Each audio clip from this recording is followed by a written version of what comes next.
ചത്തുപോയവന്റെ കൈ എൻ്റെ റൂമിൽ എങ്ങനെ വന്നു? അമ്മാവ, ഇനി അവൻ ജീവനോടെ ഉണ്ടാവൂ? അങ്ങനെ വരില്ല.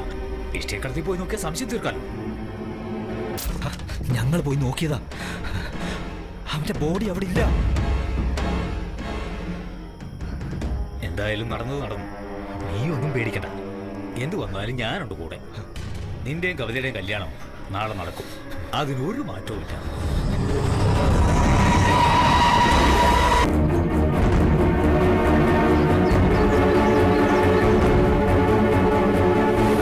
പ്രേമിക്കുന്നവരോട് എനിക്ക് പുച്ഛ, പ്രേമിച്ച് ജീവിക്കുന്നവരോട് തീർത്താ തീരാത്ത പകയും.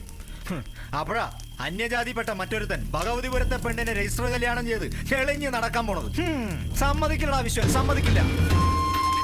ഓർമ്മ വെച്ച നാൾ മുതൽ അമ്മയുടെ അമ്മാവിന്റെ നാവിൻ തുമ്പിന്ന് കേൾക്കാൻ തുടങ്ങിയതാ, കവിത നിന്റേതാണ്, കവിത നിന്റേതാണ്.